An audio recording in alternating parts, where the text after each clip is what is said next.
Okay, hello, welcome. Wah, wah. I'm going to start by making you jealous, okay? First, you have to start by being jealous. I can find my pictures. Okay. So this is our beach in the busiest time of the day. When it's really busy, it looks like that.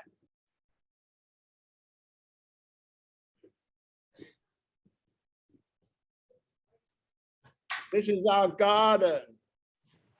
God. God. Be jealous. And we've started having a zoo, one of our little friends.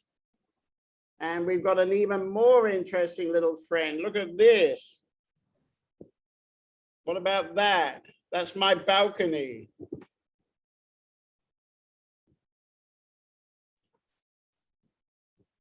Cute, huh?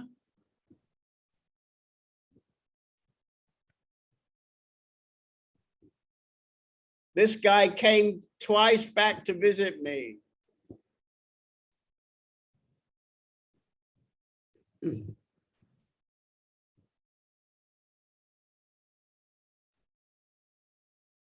Anyway, so there you are. You can all start off being jealous. So because it's so horrible here, we've decided to stay 2 more weeks. So we're flying back now on the 13th, Sunday the 13th. And a few days later, I'm going to Ukraine, then maybe to Denia, and then maybe I come back to Hito. But I'm thinking of coming back to Sri Lanka, actually. So actually, I wasn't going to do this meeting tonight because actually my life has been very up and down with the books. And yesterday I got kind of writer's block. So I was feeling very sort of stressy and blocky. But thanks to Om, he kind of cleared out the blocks today and we got 2 books finished. Can you imagine? So the first book is the cover. I don't know if you can see it at the top. It's called Selections. So this is the first book. On the back, you can see a group picture, roughly at the time of these meetings in 1936, and a rather young-looking Bhagwan on the front cover. He was about 56 at the time. So that's the first book, 320 pages. And we've also started the whole manuscript, and the first volume is July 1936.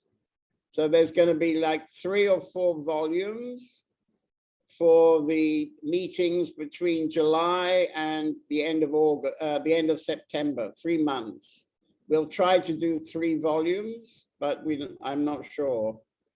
But it's amazing. It's an amazing project because the writing is such good quality that actually it hardly needs any editing. I mean, it's a huge editing job, but it's more organizing and formatting, translating the Tamil, translating the Sanskrit, putting it into modern English. So we've got a team of 10 people working on it directly. Pretty amazing. I've got a Swami at Aranachala who's giving me good spiritual advice. We've got a man in Bangalore who is an expert on Tamil, who's perhaps going to translate one of the books or both of the books into Tamil. And he's the guy that wrote a review about our Nanya in Tamil. And I wonder what Kamala and Padma have been doing. Have they been under the fan too close or something? Looks like they both had the same shaped ball on their head. Very glamorous, darlings. Okay, so yeah, so everything's very, very good here. Amazingly, we're actually having a nice time together. And of course, we have a great house. Oh, I didn't show you the house. Let me make you a bit more jealous.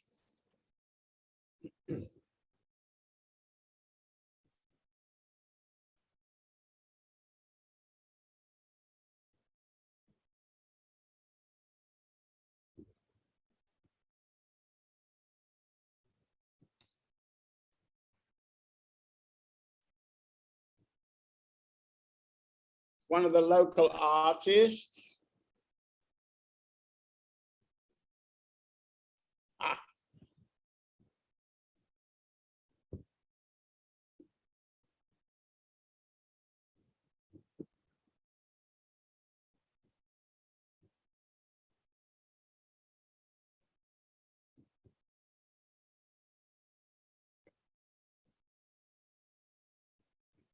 Ah. Here's the house.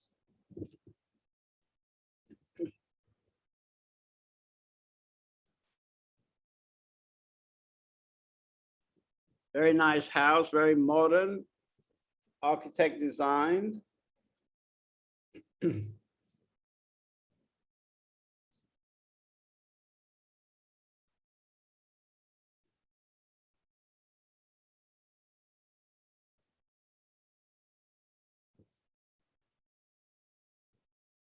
And this is the garden who's close to the house, yeah?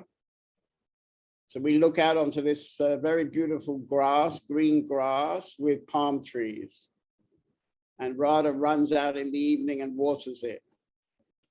So he's getting lots of exercise.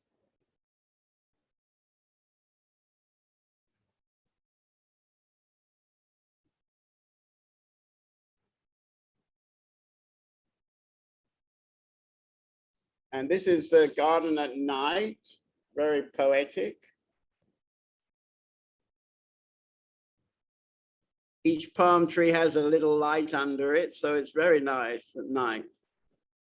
So now you're very jealous. I think now we do a meditation. Okay, so let's sit quietly together. Be comfortable and close your eyes and look inside.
So as you look inside, bring your attention to whatever is the strongest thing happening inside.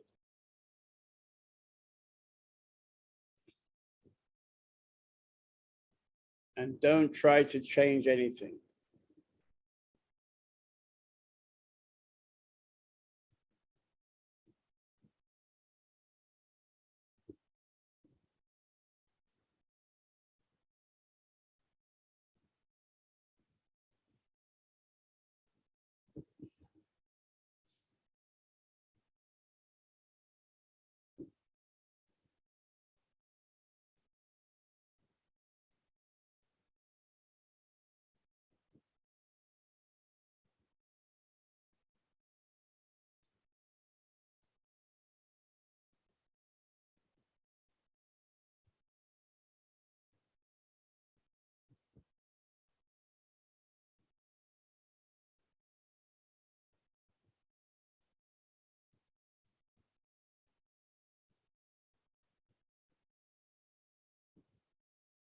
So once again, we have another look.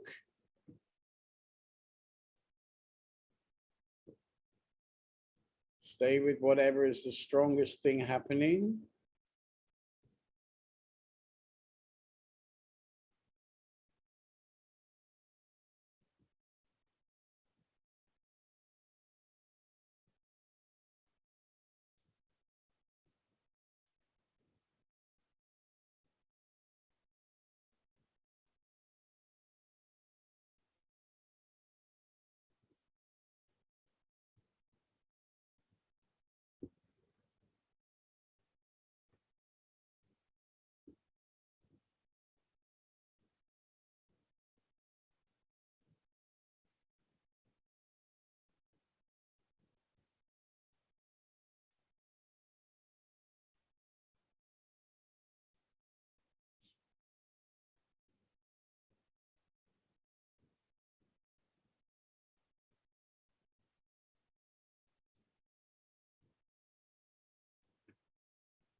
Okay, so one more time.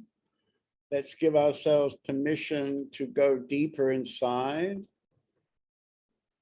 Let yourself fall down deeper inside and bring your attention to whatever is the strongest.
Okay, so when you're ready, you can open your eyes and come back into the Zoom meeting.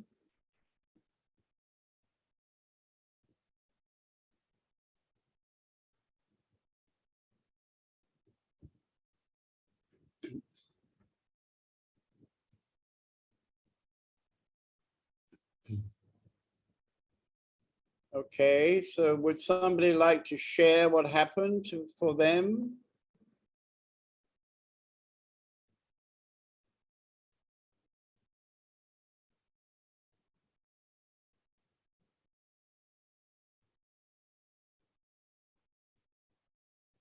Nobody wants to share, that's good.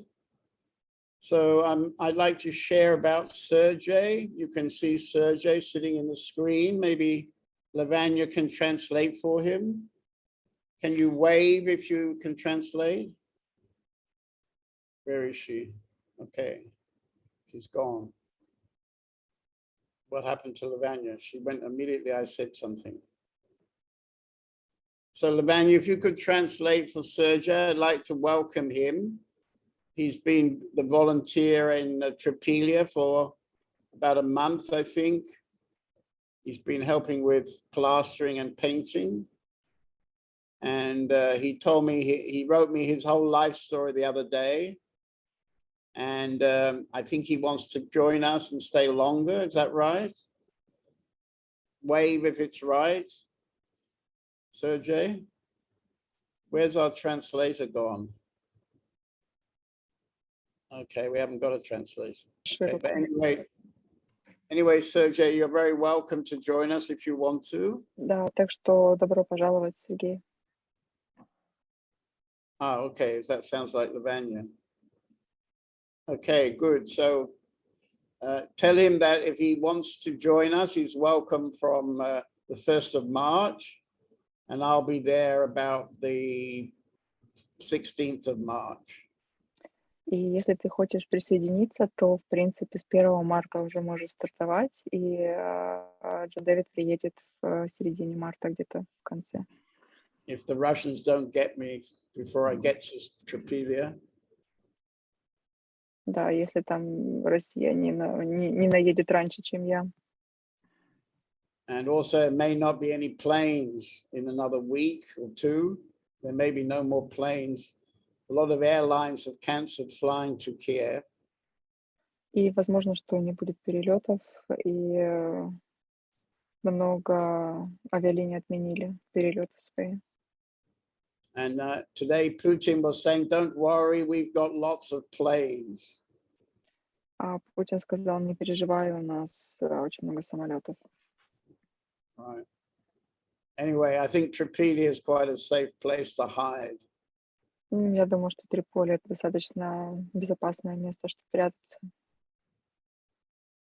Maybe we offer Putin a room in the hotel, yeah? Может быть, мы предложим ему даже комнату в нашем отеле.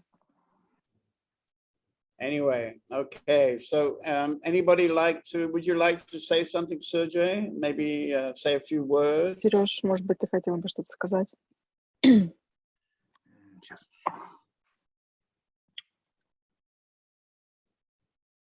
Ну, я очень рад всему, что происходит. Я не знаю, слышно, не слышно? Слышно, да. Ага. Мгм. Ну, я очень благодарен. Я вообще не ожидал, что так все будет. Вот.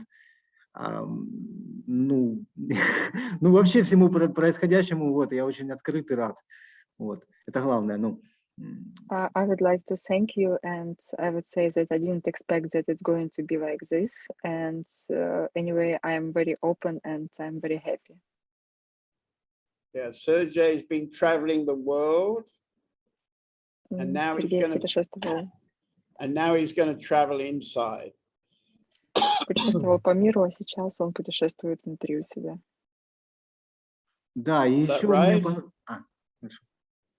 мне еще понравились книжки Джон Дэвида, где он описывает жизнь просветленных людей. Я вообще до этого мало очень знал, как они живут, и вот много очень себя открыл, вот, ну, вот их судьба, там, биография, какие события, ну, встречи с учителями, вот, особенно мне понравилась книжка, ну, вот этот «Кто я?» этот метод, вот, он практичный, он помогает. And I also liked books, John David books and European masters and different masters where you describe their life, how they lived and so on. And also I was touched with the book Nanyar, Who Am I? Okay, good. Very good. Well, you're welcome if you'd like to join us in the next few days. And as I say, I'll be there in 3 weeks' time. Так что добро пожаловать, если ты решишься присоединиться. Да, я там буду уже в течение 3 недель следующих, возможно. Okay, good. So who's going to share now? I think Kamala will have to share. She's got this new haircut. Come on, show us your haircut, girl. Hello. What's inside? It's very stormy inside. It's Yeah. not very quiet since several days already. It's very exhausting, actually. Yeah, okay. All right. And what about Padma? She's got a similar haircut. Are you stormy inside too?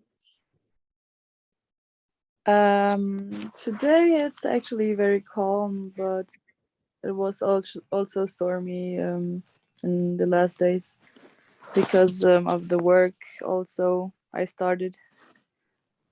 It's a lot to do, but today it's very calm. Okay, good, good. Okay. So where's Om? Can you arrange it that I see the people who talk, Om? Because it's not like that at the moment. Now it should work. Okay.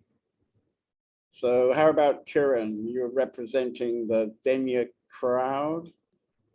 You've got Vijay there from Ukraine. You've got Kashi there from Holland, and you've got Ram from France. For international community down there. Yes, we had the biggest seminar ever with 25, 26 people. Okay. And interesting, that was a group, seminar group dedicated to Ramana Maharshi. And this is a group which is like a Spanish international group. They are devotees also of Sadhu Om, and it was very interesting to have them here. Very, very nice group. Right. And and how do they know Sadhu Om? Because they have been, I think, I don't know, the leader of the group has been there in Ramana Ashram for a longer time, and he met Michael James. And he was quite connected to Michael James. And so they're like very traditional, and it was very interesting to see because they fit really well to us in a way, and it was great, and they very much like everything. But I had the feeling that they are a bit, they're very, very sticking to concepts. Yeah, so they have, and they always were saying they, like Sadhu Om and Muruganar, they're the most important people, most important devotees, and the only one enlightened. And then Ramana said this and this and this, and they didn't want us to tell about Open Sky Press and our community because that interferes with their ideas and so on and so on.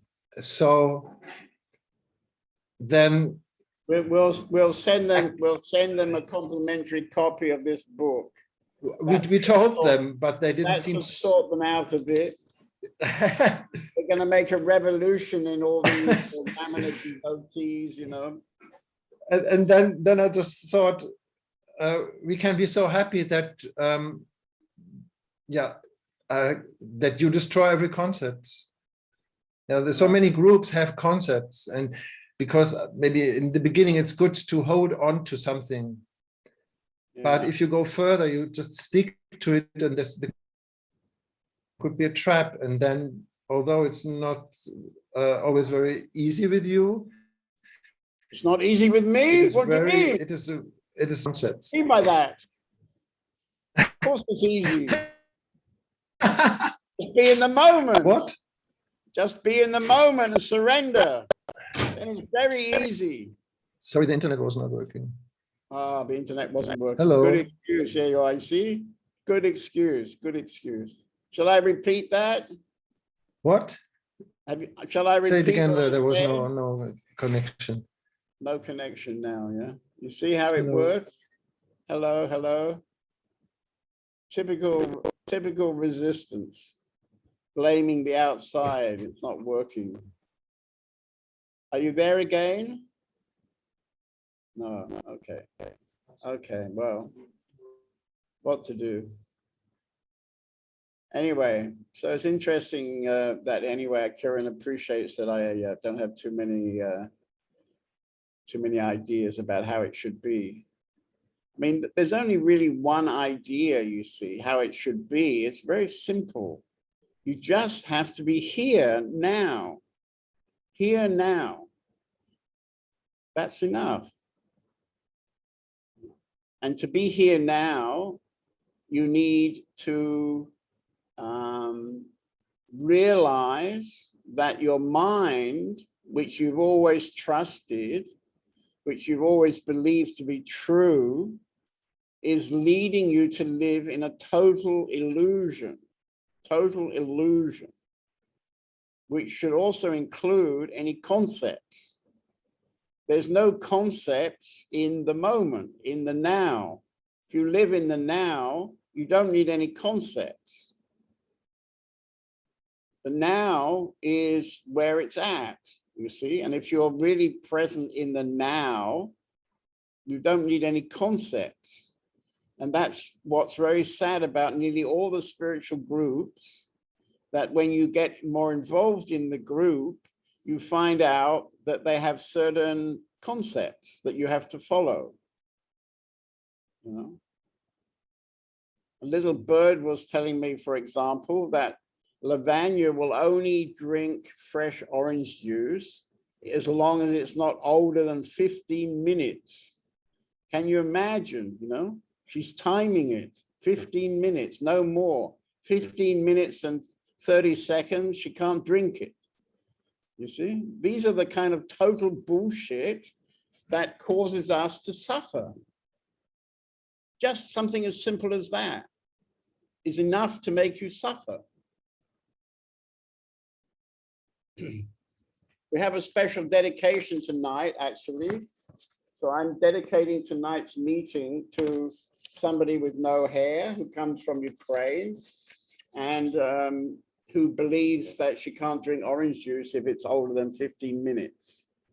Okay, so I'm going to have a good go at her tonight. But this is really also for Padma and Jayesh. And it will be a bit later for Sergey.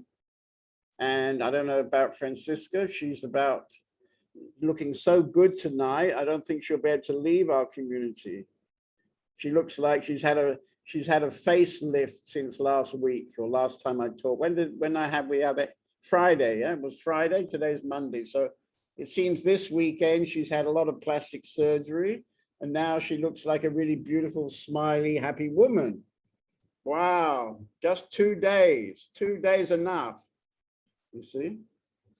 Anyway, so I'm going to read a few things from Ramana because the last 2 weeks, I'm 24 hours a day reading Ramana. So I chose a text today, which is actually very simple. I send it to everybody, so you all have a copy of it, but I know you don't read my emails. So this is amazingly important, simple teaching. So Ramana was asked, how shall I get detachment? A correct understanding of the actual nature of happiness will lead you to it. Now you seek happiness, but think that happiness flows into you from the outside, or that your mind absorbs happiness from the external objective world. But what is the truth? Far from causing happiness, the appearance of manifestation is the cause for all your wretchedness.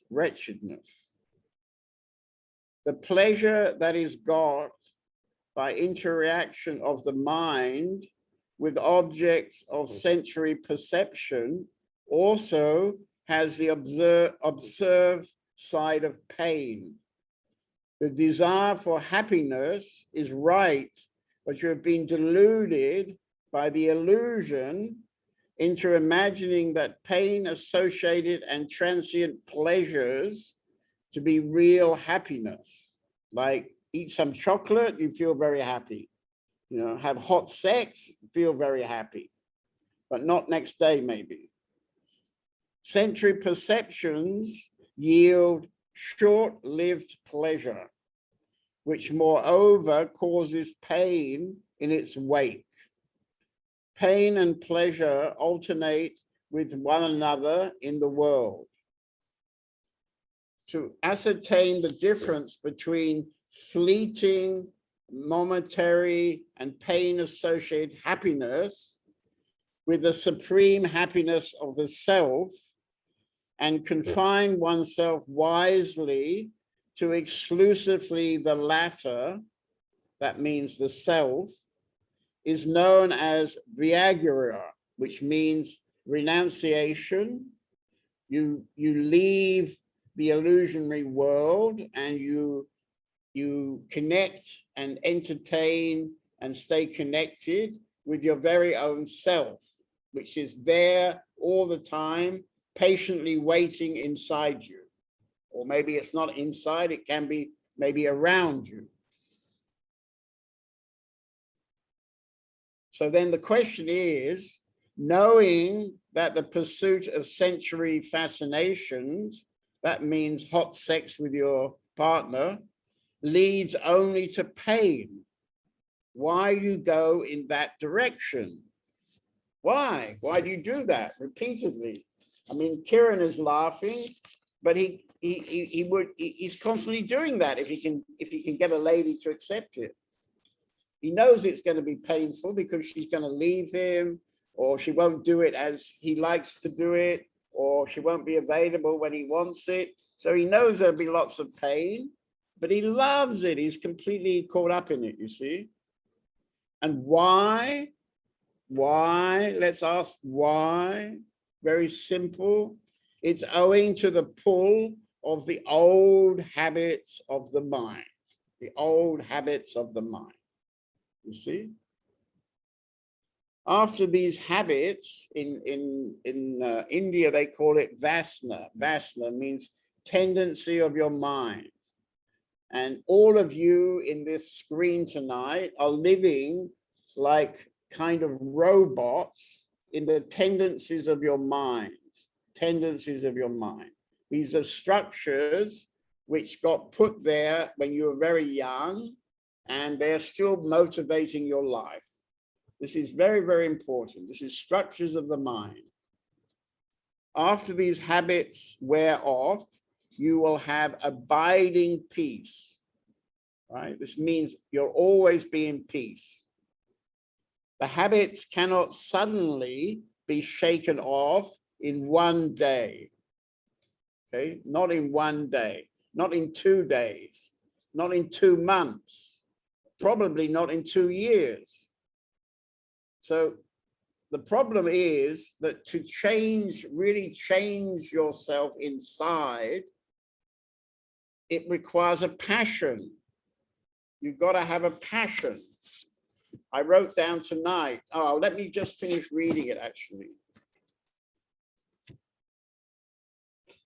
So then you will only by prolonged practice and steady detachment. Detachment means that you're not caught up in your structures of your mind, in your tendencies of your mind. And if you understand what I mean by structures or tendencies of your mind, it's things like, I can't drink this orange juice because it was made 16 minutes ago. You know, this is the kind of nonsense that keeps you completely unhappy. So when you hold on to those kind of ideas, you will never, never be really happy. I promise you, I know it.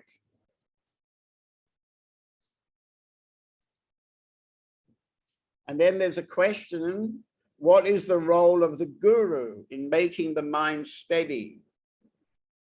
The guru will only suggest that you surrender yourself unconditionally. He will not give you anything new which you have not already got. So this is a very, very important thing, because it's very easy to imagine that if you have a teacher, that somehow you're almost home, you know, you're almost made it. You've got a teacher now, and he's gonna give it to you or do it for you, or something like this. Impossible, impossible. He can only keep reminding you and suggesting you and encouraging you and so on. That's all he's able to do. Sorry. The mind, here's now another question. The mind is peaceful for a while. So everybody on this screen tonight, as far as I know, you all know the possibility of being peaceful. But after some time, again, the old mischievous tendencies assume control over the mind and lead it astray. I don't know what to do. See, it's unfortunately for everybody on this screen tonight who's trying to change their life, trying to become happy, this is the constant game that goes on. You find a bit of peace and then you lose it. And why do you lose it? You lose it because of these deep-rooted tendencies of your mind, structures of your mind. I'm only drink orange juice if it's younger than 15 minutes.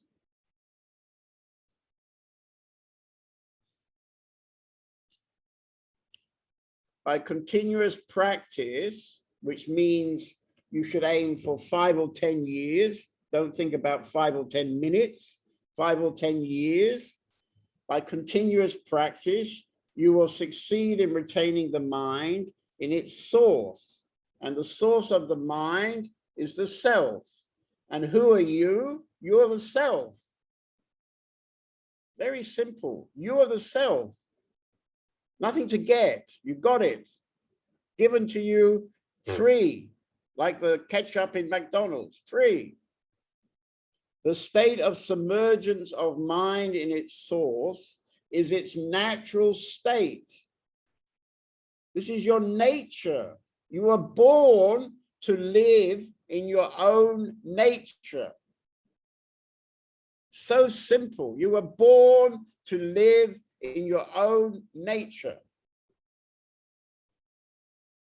But you're not doing it. You can't do it. And why can't you do it? Because of all kind of shit that's gone down through your life. You know? If you want to regain the natural state, which is your birthright, the natural state is your birthright. Nothing special, completely ordinary. But if you want to get that natural state, a tremendous fight is inevitable. A tremendous fight. You've got to fight. All this spiritual bullshit, forget it. Sticking your nose in the air, being silent, you know, eating special food, drinking special orange juice. This is never going to help you. Sorry. It'll never help you. You've got to fight. You've got to fight with passion. You need passion, determination, understanding, and perseverance. Perseverance means you never give up. You never give up. That's perseverance, you see. That's very, very important. It's so easy to give up. You see, I don't want to make things too difficult for Lavanya because actually she's a nice lady. But you know, you've got to admire this woman. She came to realize that she's got this horrible mind. It's like a double horrible mind, you know, unluckily. And then what happens? She gives up her life. She drops her job. She drops her apartment. She drops her girlfriend. She even sells a little yellow car. And poor girl gets involved with John David and the Open Sky House. You see? And now she's living in the Open Sky House and she feels like she's in prison. But actually, she's not in prison of the Open Sky House. She's in the prison of her own mind. Her own mind, that's the problem, not the Open Sky House. But she's so busy being resistant to everything around her that she ends up only being in her mind. So sad, incredible sad, and she's not the only one. So you have to be very careful when you come to the Open Sky House, Jayesh, Padma, maybe Sergey, maybe Francisca, maybe Philip. If you come into this kind of situation where there is so much love hanging in the air, which touches your being, which opens your heart, then what happens? Your mind freaks out. Your mind freaks out. And it wants to run back to mummy or run back to daddy, or maybe run away from mummy and daddy. I don't know if you like your mummy and daddy, but there's a feeling the mind fights back. The mind fights back. So you've got to be ready to fight your mind. So this is the real spiritual work. The true spiritual work has got nothing to do with all the spiritual bullshit. You can eat as many tofus as you want in your life. You can have as many orange juices after 12 minutes as you like. It's not going to help you. You have to fight your mind. And your mind is very tough because your mind is very familiar since your whole life, day by day, month by month, year by year. You accept the bullshit of your mind because you can't help it. You can't help that. And if you're lucky enough to get some kind of glimpse, maybe you went to a Vipassana weekend, or I don't know, you went to a meeting or something happens. Something happens, and because it's very strong, your mind stops, the thinking stops. And because the thinking stops, even for a few seconds, you suddenly feel this enormous expansion of energy. And what is this expansion of energy? This is your true nature. That expansion of energy is you. You. Nothing very mysterious, nothing very spiritual. It's just dear old you. That's it. So it's very close. This essence, your being, your intuition, your godliness, your divineness is very, very close. And unfortunately, this is covered by the years of acquiring all kinds of ideas, all kinds of concepts, and so on. And because we hold on to all those things so strongly, we can't even experience our own nature, our true nature as a human being. For somebody like me, who's now very, very old and has spent his life in a lot of peace, actually, it's incredible sad, you know, when I see people around, you know, you see people around and you get a little bit connected to them. And then you feel that they're so incredibly lost, so far away from their own nature. Their own nature. It's like your own shadow, you know? It's like you've been walking through the life and alongside you is a shadow. And this shadow, we can say, is not from the sun. This shadow is your eternal self. This is your true nature. Very patient that this self has been walking along with you side by side, many, many years. And this self is saying, hey, look at me, turn round and look at me. I'm here, right here. Nothing special. I'm waiting. And we're so lost in the illusions of our mind that we're always looking inside our mind. We believe all this nonsense that comes out. And we call this my life. I'm doing my life. I'm doing my life. I'm doing it. Bullshit, so much bullshit, you know, it's so sad that human beings are completely lost in their own minds.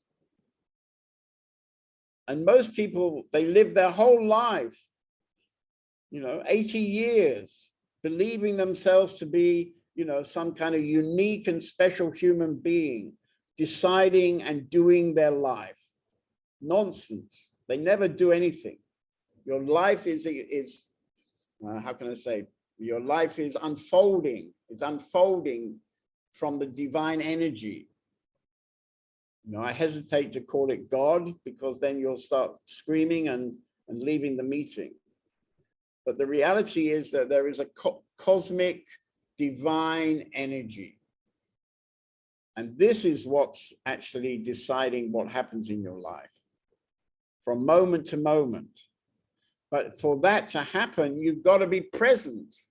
Most people live their life without ever being there for their life. They think they're there, but they're only here. This is not your life. This is your mind.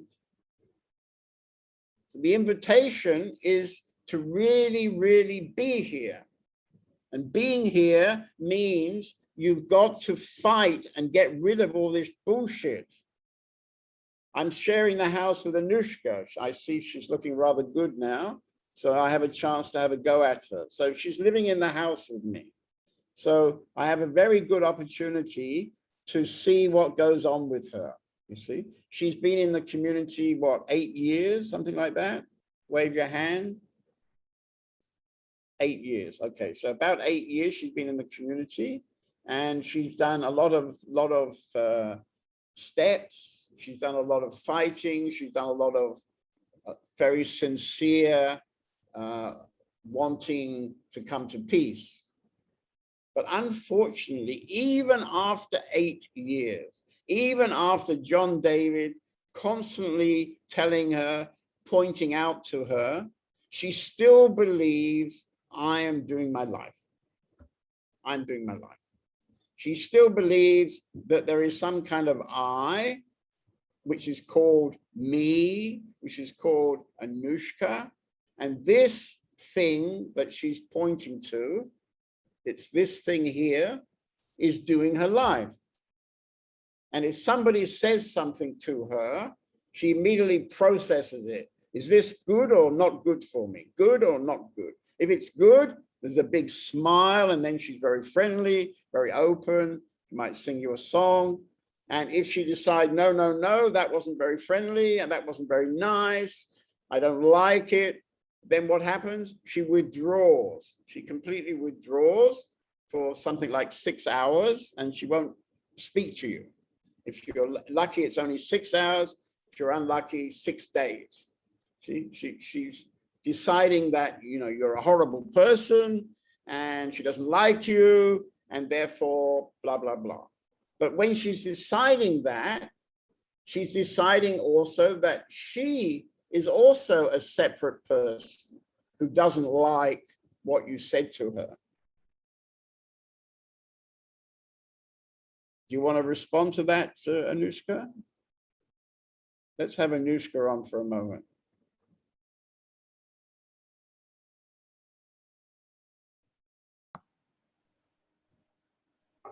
Yes, can you hear me?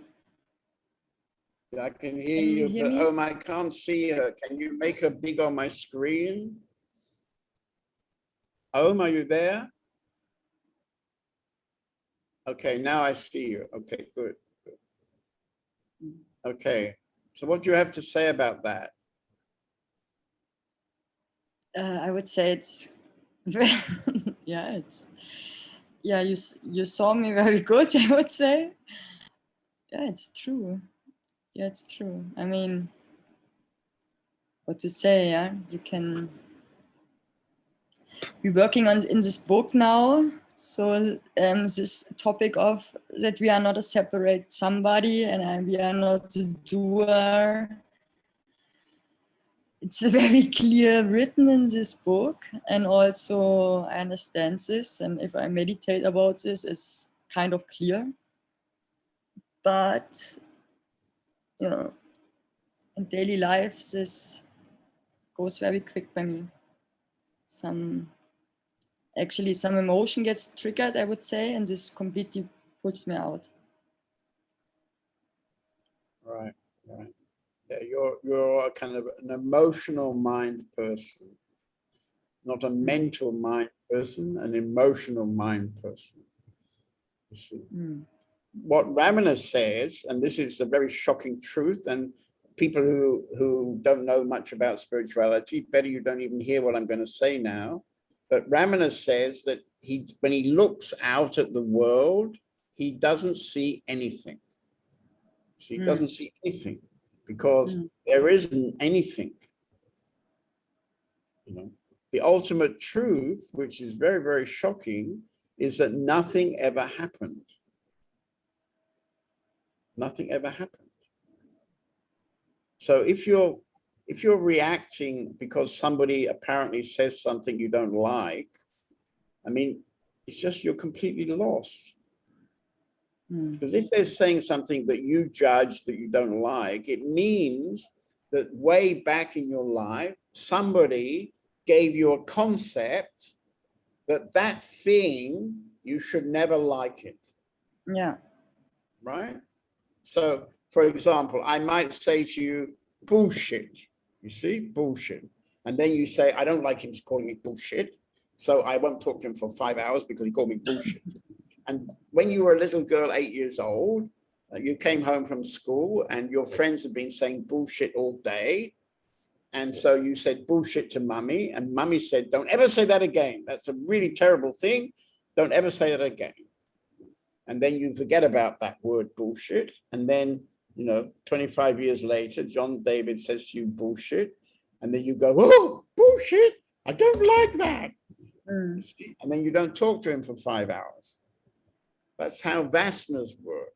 You see, this is how the structures of our minds work. And the only way we can become free of that is to be aware. You have to be aware enough to see that what just happened is not just the fault of John David because he said bullshit. It's my fault because of my vasanas, because of my tendencies and structures of my mind. I mean, I would say, honestly, in this moment when these things happen, there's some awareness that coming down a drama, and it's not nothing wrong with the outside. It's something to show, something to see, something inside of me, but it is still there and still strong, I would say, emotionally, that I then mostly choose to pull myself back to get rid of this feeling. And if I'm then around more with people, then it can become even stronger, I would say. Yeah. Well, that's very honest, and I think maybe you're starting to see something that you didn't really see so clearly before. Okay, good. Okay, so somebody else like to have a dialogue? As you can see, I'm in good fettle today. Getting 2 books finished in one day is pretty good, I reckon.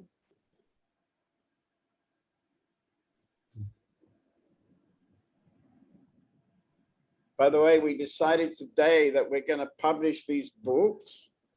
Guess who's the author? Open Sky Press. That means everybody in the community is the author of this book. I hope you like it.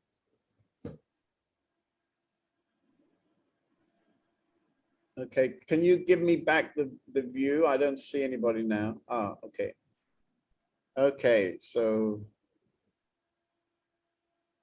who would like to have, Kashi, you want to say something? Okay, let's have Kashi. I had an experience this weekend. I was cooking for the group, and I enjoyed it very much. And Wait a minute. Can I have a big, please? You have to click on the right side at the top right corner on view, and then speaker. Speaker. Okay. All right, go ahead, Kashi. And now I enjoyed the cooking very much, and the group was very nice, and they were very happy with my food. So I get a lot of compliments, and I still, I like to hear it, of course. Still, I'm not so detached of everything. But then yesterday, the day before, I make tikka masala, and the chili was much too hot. So I make it and I taste it, and I was, oh my God, they cannot eat this. And then I feel stressed about it because I have to find a solution. But I can see that I'm not as stretched anymore as years ago, because then I was completely in panic. I'm not completely in panic, but I feel stress. And Pedro was there, and he said to me, Kashi, you still think you are the doer. And that's true, because at that moment I think, oh, I have to find a solution. And then I lose my focus at that moment. I want to do it too quickly, and then things go wrong. So now this is still happening in me. Yeah, well, what happened? Did they eat your curry? They eat my curry, but we did a lot to make it not so sharp. I did it in 2 halves and a lot of coconut milk in it. I washed the tofu, that it was not so sharp, and so it was in the end not so sharp anymore. I find the solution, but Right. I Did see you- my stress, that Wait I'm a minute, stressed. Cash, at that wait a moment. minute. Did you find a solution? Did you? No, yeah, find a that solution? is, I still think that I have to find a You solution. still think you're finding the solution? Yes, yes. That You is see, what I'm Pedro finding- said to me. You are still thinking that you are the doer, and that's true at some moment. Yeah, exactly. Yeah, Right.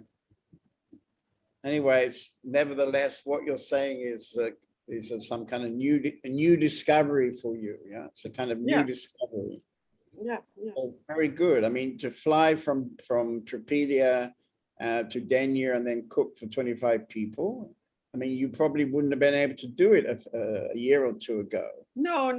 What I was very thankful to Pavati. I said also to her, because when we were together in Spain, I get more responsibilities, but I was also thank you to you when I was in Tripelia, and you said, Kashi, you make the wrong decision about Igor. Now you have to cook and to do it. Then also gave me a kind of responsibility, and I did the shopping and so on. So Well, you'd be interested to know that both Indira and Pravati told Yeah. me we can't take Kashi to Denyer. She won't be able to manage. And I said, fuck that. She's going to Denyer and she will manage, you see? And you did manage, and they even liked your food very much. So now you're an official Open Sky House cook. Okay. yeah. Yes. It was very. I liked it very much. I enjoy the cooking, and Right. I get more feeling for it. Only I make too much still. I have to get a feeling how much 25 people can eat. Or That's it's a minor problem, you know, that's a minor problem. So, I mean, this is in a way what everybody has to do, you know, part of fighting, when you're fighting your mind, you have to fight your fear. You have to fight your ideas, your sense of being small, you know. You can be very, very small. And the reason you're very small is because your mind is very small, you know. And you can be very, very big because your mind expands and you become very, very big.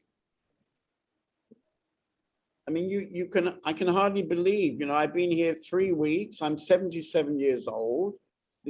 Yesterday, I woke up at 6 o'clock in the morning and I worked until 1 o'clock in the night. So that's, I don't know how long that is. That's 6 and 12, that's 18, about 20 hours yesterday I worked, yeah. And today, because of all that effort, existence gave me 2 finished books, you know, like a miracle happened, 2 finished books. I get a big support from from Om to design these books. I get a big support from Anushka to sort out the Tamil with Rajen. I get a big help with putting the books together from Radha. And everybody is helping with managing the house, managing the cooking and shopping and all this stuff. We never really talk about it, it just happens. And we have a lot of fun together because why not, you know? And out of this fun and good energy, we're going to produce a book which is going to really upset a lot of people. I love it. It's great, you know, because what it's going to upset is certain concepts people have about spirituality and about particularly Ramana Maharshi. Ramana Maharshi has been created into a very nice guru who just sat on the couch and never said anything. Perfect guru, see? But actually it's not true. It's not true. And in this book, there are all kinds of exciting moments in the day-to-day life where Ramana was just completely different from that. So it'll be very interesting to see what happens. And in amongst those kind of moments, there's just brilliant teachings from Ramana. I mean, what I was reading tonight is you could say, rather simple part of his teachings, but it's so clear. If you could hear what's written here, if you can hear it, if you can put it into your life would immediately change into a completely different life, just from this one page I was reading. And we've got 22,000 pages of these teachings. And now we've got, in these two books, we've got about 600, nearly 700 pages of the teachings. So roughly, we've done roughly one third of the work to put it out in the world. And I'm planning to put out a whole series of volumes. I'm shocked actually, because it's a hell of a big work and I didn't really plan to do all that.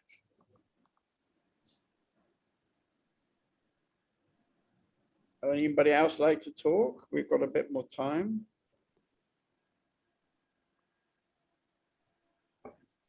By the way, we've got a power cut in our house, so we've got no AC tonight. It's very hot here. So I've got one fan right next to me and I've got a ceiling fan above me. And so I'm sitting here in a kind of windstorm to keep cold. Okay, Kiran, you want to talk?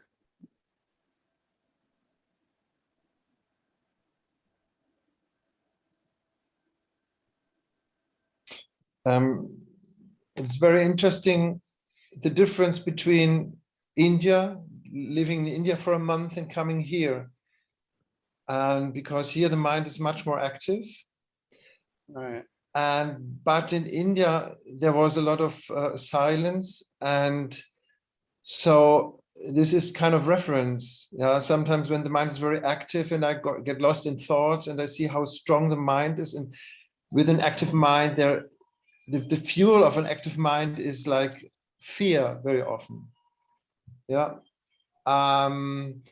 Then I can remember moments in India where it was not like this, and where sometimes there was a feeling, there is watching, there is action, but there is not so much a person.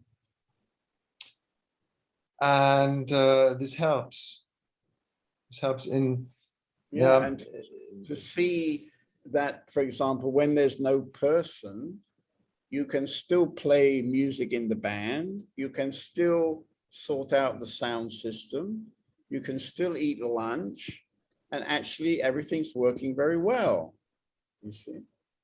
But unfortunately, coming back to Europe is not so easy, because the whole kind of energy field, you could say, like energy field around us in Europe is very different from the energy field around us in India. Right. India is a very ancient country, and it has a big tradition to allow people to be who they are, be as you are, you know, don't be as somebody else, be as you are. And you feel this in India, that you're somehow invited by the energy of the society, you're invited to be who you are. And unfortunately in Europe, you're kind of invited in the opposite. You're invited to be like somebody else wants you to be, or how you feel you should be in the society, or something like that. So this is not so easy.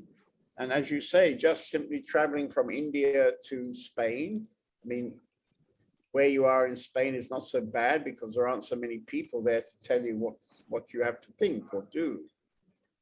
But anyhow, it feels like fighting, as you said. Yeah, it feels like fighting and losing and remembering and so on. Yeah. In your car? Okay, then you. And in India, it felt like more like very often it just went on its own. Yeah, there's like, yeah. yeah. But I mean, having said what you said, actually, you look pretty good to me. I'm good, yes. I'm And good. I think you should always remember that you're extremely tough on yourself. You know, when we first met you, you were like the toughest high court judge anybody could ever go to court, you know, something like that.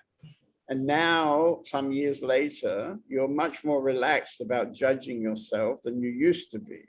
But still, you know, you can give yourself a few more kind of free years. They're not going to put you in jail yet. You know, you look good. I think everybody can see looks very good. And the construction work in Denya is basically going very, very well. You know? The new bathroom is fantastic. Maybe I show everybody your new bathroom.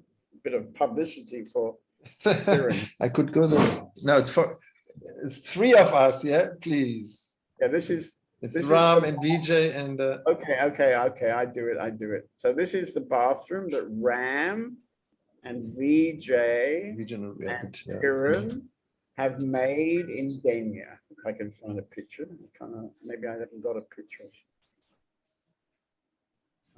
Well, I can go there just. no, it's okay. It doesn't matter. Anyway. Okay, it doesn't matter. I got so many pictures and, you know, I don't know. I can show you my daughters. That's maybe much nicer, yeah. So this is something much nicer than a bathroom. Okay. Anyway, so, but they've made a beautiful bathroom. It's got a shiny red floor and dark blue walls, and all the toilet fittings are white. And it's really, really fantastic, nice bathroom. Ram did a great job with it, and you did a great job. Vijay came at the end, and if you remember the miracle of the Scottish plumber, this is a lovely story actually, because we needed to get the help of a plumber, and Vijay was being a bit difficult. He didn't want to come, and so we didn't quite know what to do. And so, in that moment, out of the blue,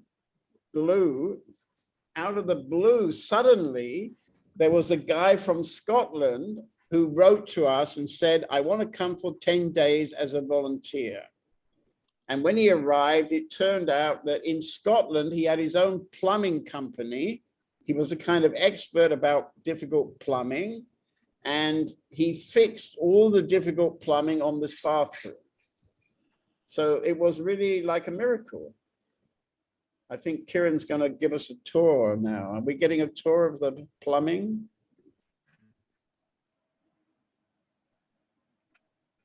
No. I think there's no internet in the toilet. Anyway, when you get to Denya, you're going to discover a very beautiful new toilet there. Okay. Anybody else like to talk to me? 5 more minutes. Here in Ukraine, not in Ukraine, where am I? I mean, Sri Lanka, I think. Actually, no, it's interesting. I'd forgotten, but Sri Lanka used to be called Ceylon. Maybe you've heard of Ceylon tea, and it used to be British. So I noticed that one of the reasons I like it is that it's got this little sort of British touch, a little Englishness about it. It's kind of cute. And they have amazing honey. We've found 3 or 4 sources of honey where they go into the jungle. They literally go in the jungle and they see the bees have got a honey pot on a branch on a tree, or they've gone into the tree, some sort of hole in the tree, or maybe a hole in the rocks, and they go down and take out this honey, which is wild jungle honey, right? And I don't know quite why, but when we arrived, we discovered that it's very expensive, and we couldn't really believe how could it be so expensive in a country which is not very, they're not economically rich here. And for example, the honey that we really, really like, that's really awesome honey, they want to sell it to us for 15 euros a kg, which is, crazy price. We buy honey, even good Spanish honey, for less than half that.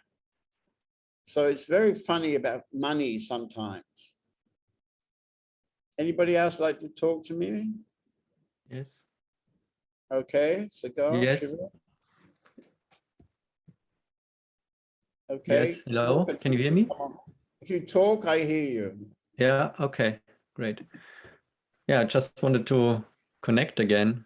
I haven't heard or seen a long time. Right, right. Well, the And, best way to connect with me, darling, is to connect you with yourself. Yes. A few days ago, when we did the "Who Are You" exercise, I had a meeting with myself. It was very nice. You hear?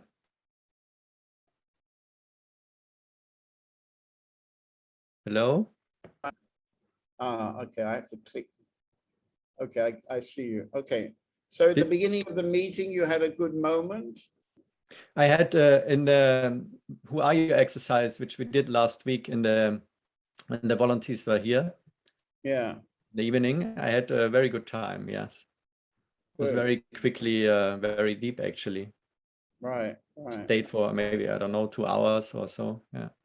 Right. And actually it's still there. I can see it in your eyes, your Yeah, eyes it's are clear and shiny. Mm-hmm.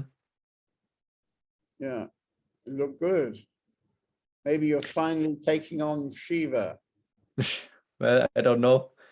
But there are still things where I see where what you read today, where I'm not Shiva, yeah? Where I'm the opposite. I thought I might bring that snake back for you. Did you like my snake? Did you see the snake? No. Oh, really? I was sitting on my balcony and suddenly there was this snake under my chair. And of course, I didn't know, if it's a dangerous snake or not. It's a very beautiful snake. If I can find it. Ah, here it is. I've got a video of it. Okay, here he is on the video. Very nice snake. Look at that. Oh, wow. You see him? Mm-hmm. Beautiful, beautiful, beautiful snake, actually. Amazing how they slide around. Mm-hmm. Anyway, after he was on the balcony, he went onto the tree. So he's probably a tree snake. And he tried to come back and say hello again. And that was a bit too much. So we kind of knocked him off the tree. Mm-hmm. And we thought, well, that's goodbye, snake. We won't see him again. And about an hour later, he came back on the balcony. I was sitting on the balcony. He came underneath my legs on the balcony. So that freaked me out a bit. And then I think it was the next day, he came back another time. So this snake visited me 3 times. You're a student. And then I was locking my door, and everywhere I looking, I was seeing some huge snake coming after me. Mm-hmm. So I don't know what the meaning of that is, but I'm sure there's some meaning. Mhm. Your eyes look very good, actually. Very, very good. Can everybody see his eyes? Very clear, shiny. Very good. I'm glad to see that. Yeah, But it feels good. Yes. you don't have much question, I think. It just happened, yeah? Yes. It's good. Don't have a question really. And you see, once it's happened once, that means that you're close now. So, you know, it could happen basically any time now when you simply sit quietly without doing anything. You just simply sit. You don't have to meditate. You just close your eyes and you sit quietly, go inside, and you may find that it's much, much easier than it used to be to connect to yourself. Mhm. Yeah, it's I don't know since when, but it's quite easy, yes, to relax and come to this quiet point. Yeah. Yeah. Inside. Yeah. Yeah. I Okay. also have to say that the last weeks weren't so stressful for me. I think this is also something that I feel more relaxed in general. Maybe, yeah. When I'm not around. I don't know if maybe not around it. Also, there were less people, yeah, not this tensity than, yeah, like before before the house or so. I think we're going to rent a permanent house in Sri Lanka, and I'm going to stay here and do Zoom meetings, you know. That way you'll all be much happier because I'm out of your hair. Well, we're also happy to have you back. Yeah, okay, good. Okay, anybody else want to say hello? We're running out of time. Ah, the girl with the pudding cut. Okay. Say something and then I'll see you. Yeah, I just wanted to say I really needed this meeting tonight. It's really, I can feel something is getting softer, like the heart is opening again. And right. Yeah. A bit of it's settling down, yeah, because the mind has been crazy recently. So Right. I'm happy when you come back. Right. Well, you don't have enough hair to keep your thoughts, you know. If you had more hair, it would keep your thoughts controlled, maybe. Yeah. Anyway, yeah, I heard that you're actually quite good. Is that right? Yeah, I mean, things are going okay. But I think when we went to Rotterdam, somehow I went a bit over my capacities, and since then I'm a bit over. Right. Well, it's good to challenge your capacity, you know, because usually we have a much bigger capacity than we think we have. You know? I mean, one of the reasons for this honey business is for you to challenge your capacities. Works. It's what's very good for you. It's very, very good. You know? Yeah. Yeah, and it's I mean, the mind has never been so out of control I feel it at the moment, yeah, because usually, for example, when I do massages, then it's just quiet, and this in the last time wasn't like this, so I was getting really worried. But then I always told myself, this too shall pass, yeah, so it will change. Yeah. But you always have the capacity, you know. I mean, when you having a massage and you feel like that, I mean, after the massage, just sit quietly for some time and don't do anything. Just sit with eyes closed and look inside. And like we did in the beginning tonight, just allow whatever is there to express itself. Don't say no to anything. So probably in the beginning, you'll have lots of thoughts. But as you sit longer, maybe 10 minutes, 15 minutes, the thoughts will naturally get quieter. And maybe after 20 minutes, 25 minutes, you can find the thoughts have gaps, you know, and you have little moments where there isn't any thought.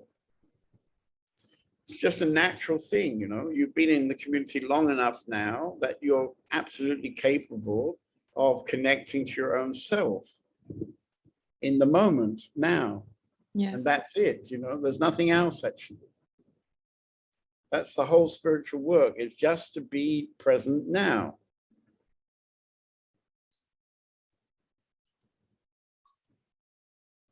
Yeah, I think one of my biggest obstacles is that I often confuse being present with feeling good. Yeah, when I'm not so connected, then I always want to feel good, and then I forget that I don't need to feel good to be present actually. Well, that what you've just said is the very important thing, you see, like he was saying about how, what was he saying? He was saying,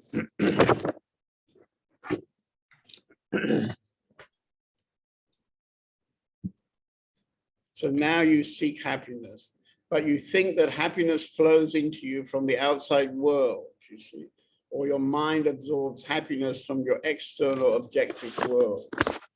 This is the whole conditioning. Every human being thinks that. It's not true, but it's hard to see that it's not true. You know, because you're not very happy and you think, well, if only I had whatever it is you think you want to have, if I had that, I would be happy. And then you get that and you are happy for a short time.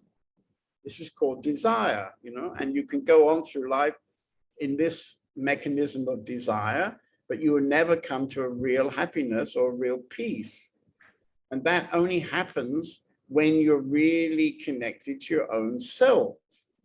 It's your nature. It's the most natural possibility for your life. I mean, it's absolutely your birthright. And what could be simpler than connecting to who you really are? It's just there. You don't have to do anything special.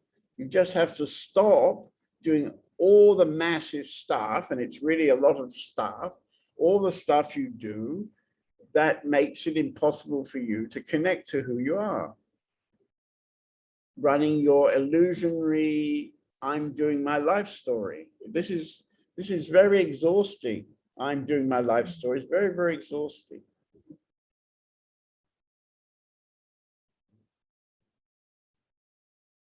I mean, I don't know, probably most people don't know my miracle. In the middle of our retreat in India this time, right? I was feeling like giving up on this project to edit the manuscript from Ramana Maharshi. I was kind of thinking to give up because I had a very bad experiences in the ashram and I couldn't really find anybody interested even. And the people that knew about it, they were completely negative. And suddenly, this guy Shiva, who came to our community last year, little bit strange guy, but he suddenly appeared in one of my meetings and came and talked to me. We talked for some time, not about this project, of course. And somehow we did then talk a bit about it. And he said, oh, you have to go and see Swami. And so I said, okay, who is Swami? And then he introduced me to this Swami. And I went to see this Swami. And this Swami is kind of the same quality as Ramana Maharshi, actually. Very silent guy. And he has an ashram that's been kind of built up underneath him. And through a miracle in his life, he was given a beautiful statue of Ramana Maharshi. It's actually the best statue I've ever seen of Ramana Maharshi. It's better than the one we have. It's better than the one they have in the ashram. It's a beautiful, about 0.5 meter high statue. So how did this man get this statue? It's like a miracle. And when I came to see him, we talked. I came to see him every day for about a week, and we had a chat about this project. And he helped me looking at the material, and he was telling me, well, this is very, very good material. And on the last day when I was leaving, he told me this material is better than the book called Talks, which is like the official record in 1936 of Ramana's meetings.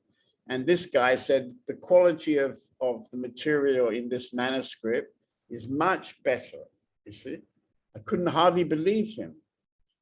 So in 1 week, I went from giving up the project to being completely re-energized in the project. And now, 3 weeks later, I've got 2 books in the first edit stage. You know, it's the preliminary stage. It's not finished, but, you know, it's kind of well on its way now, I could say. See? So this was a complete miracle. Meeting Swami was a complete miracle. And it just happened, you know, and I couldn't do anything. There was nothing I could really do, except I had the feeling I have to just give up the project. And then suddenly out of the wherever, I met this man, and he regenerated my enthusiasm for the project. And it wasn't by chance, I think, that he has this statue of Ramana, because I think I've shared a few times during the last 6 months, I feel many times that Ramana gives me no chance to escape, basically. You know, he's around, he's sort of around. It's hard to, you know, hard to know how he does that, but there is some kind of energy which is constantly supporting me and encouraging me to get on with it.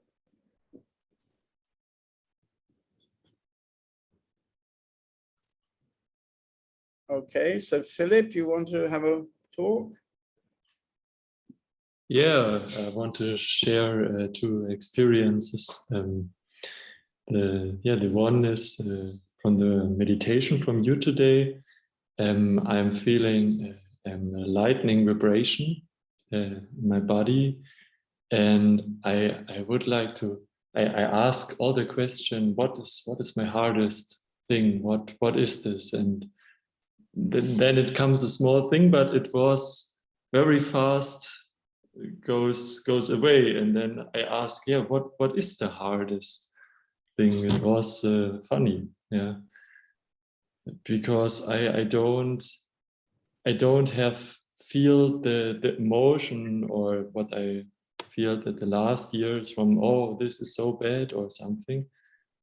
It was some silence and quiet, yeah. It was interesting. And the other thing is yesterday at the evening, I played on the piano, improvisation, and we were singing and dancing, and it was very great energy. Yeah, I feel the lightning energy in the room and all the persons, and right. Well, you're a musician, yeah, and so you have a kind of particularly creative way of experiencing life and experiencing energies, and you know, that's probably why you're still there after the 2nd week now. Yeah, you're there. I don't know how long you've been there exactly, but it's not so easy to leave, because actually you probably feel day by day more and more connected to that energy. Not much to somebody, it's more like you get more connected to yourself through the energy of jumping into the flow of the community. It feels very great. I'm very thankful for that. Yeah. Okay, well, don't leave. Yeah, I don't leave. It's a bit like you're swimming. You're swimming in the Mediterranean, the sun is shining, you're swimming along, the water's very fresh, and you feel very, very good. And then you say to yourself, well, if this is so good, I have to leave now, you know?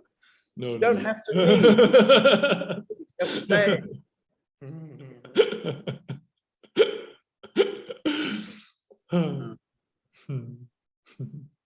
Okay, good. We used to have a grand piano. We don't have it anymore, but we've still got quite a good piano, I think, is it? Yeah, it's very great. It's all the pianos, and with the drums, I mix some, play pianos and play drums at the same time. And with all the pictures, I have from this picture here to play some melody about that and some new meditations, and it's so nice. new creativity, new things. It feels so great. Yeah. Right. And with Well, the lady running the art gallery left sometime recently, a couple of months ago, and so if you really like art, we have a new manager. She'd be very happy to have an assistant, I think. So stay and run the art gallery. Yeah.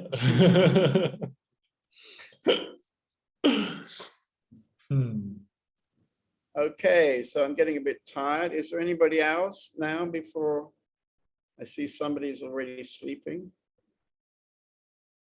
Who's that sleeping there? Is that Owen sleeping? I think he's sleeping, but he's been working a lot on the book today. He's fallen asleep. He helped me all day long on the book. You see, I've exhausted him. 25 years old, you see. Okay, Francisco, I'm going to say hello to you because you look so different from Friday. But I have to find out what happened. No, really? Huh? Yeah, maybe the light. Ohm told me I should make up the light. Well, it's all right. Don't worry about it now. Yeah, thank you. I can just agree with Philip. The day or the evening yesterday was a really special moment for me. It was not part of the program of the volunteer week, but we have been, I think, 6 people in the room, and I felt like everyone has been there with their heart and being very present. So it was so nice. So making musician, dancing, and spreading love. It was really, really nice. Yeah, to see what can happen then. Yeah, when everyone is by himself. So for me, but also to see what can be created in a group. Yeah. Right. So yeah, it was hard dance for me. right. Good. I mean, you definitely look very different from the way you looked on Friday. I mean, I don't know if you look in a it mirror. was like that on Friday, yeah, because maybe I had fear what's coming here.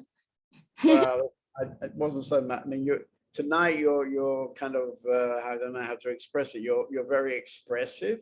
You've got a very nice color in your face. You've got a big smile on your face, and you have to consider inside you, why is that? You know, you have to understand for yourself why you feel good. You know, Okay. because from what I was told, but of course I don't know you, so it may not be true, you have a relationship going which may not really be nourishing you. And because of the pressure of society, because of the pressure of what we're supposed to, how we're supposed to be with people, maybe it's very difficult not to realize that that's not really nourishing you, you know? And you can be also alone. You don't have to leave somebody to find some new person. You can simply be with yourself. You can even carry on in a friendship with that person or other people, but decide, you make a decision that actually that week, or maybe now it's 2 weeks in the Open Sky House, something was really touching me there. So what would that be, you know? And what it is your own nature. Your own nature is touching you. And I could see that when I saw your paintings, you know. I told you the other time, they're very full of color, a lot of color in your paintings. Yeah. And through the color is a lot of light, actually. And this has got to be directly a kind of imprint of your own being. And you need to look at your own paintings and you need to feel what I'm saying. And you need to feel whether that's important to you or not. Because if it's important, that can be your life. You can live that color, you can live that light every day, you know, being who you are. Huh? Not just at the weekend. I mean, sometimes I have these patterns like, okay, working hard 4 days and then having 3 days, really nice. Yeah, but that's a lot of nonsense, you know. Mhm. How humanity's conditioned itself, you know. It's like, it's really like a nightmare. We've conditioned ourselves to be slaves, you know. We work for 5 days really hard, so on the weekend we can have 2 nice days, you know. Yeah, yeah, yeah. Have a nice day every day. You know, I retired from the society and any kind of job when I was 27, or maybe a bit younger, actually, maybe 26. I worked in an architect's office and I decided to quit, and I've never worked for anybody since then. So that's 50 years now. And 50 years I'm working for myself. Well, I'm not really working. I don't even see what I'm doing every day as work. You know, yesterday I worked for nearly 20 hours on these books. It's not work for me. It's not work. I enjoy it. I love it. I'm making me crazy. Reading this stuff and getting the thing to come together makes me crazy. You know, it's better than sex. Well, when you get old as me, then it has to be better. But anyway, it's a different way of understanding life, you know. And judging from your paintings, you somehow understand that. Maybe you don't clearly understand it, but your being understands it. And my advice to you is try to come sometimes to Open Sky House, that it keeps you kind of charged up to your own being. That's your nature. It's nothing special, really. Where do you live? Anywhere near? In the east of Germany, in Dresden, in Saxony. Dresden. Ah, okay. Beautiful place. Yeah. Beautiful place, yes. It's a bit far away. Yeah. You might have to move closer. Yeah. I mean, there are trains which are quite good. Just, how to say, umsteigen. Yeah, one time. So it's fine. Okay. Okay. Let's see you again then. Yeah. Yeah. Come. Yeah, I like to come again once. Yeah. Yeah. Okay. Good luck. Good luck. Thank you. Okay. Anybody else? Otherwise, I think I'm going to stop because now it's nearly midnight here. Okay. So I'm going to say goodbye, I think. I'm trying to do something, but it doesn't do it. So I think it's the end. Oh, now it, okay. The gallery. Okay, I can see the gallery. Okay, anybody asleep? Where's Om? Is he still asleep? Okay. Okay, so I say goodbye. Very nice time. So now I'm staying three more weeks here. So in a week, we can do another meeting if you like. Okay. And if you'd like to come and join us, we have lots of work to do. Very nice place to stay. You're welcome. Just get your ticket together. You can come. Okay.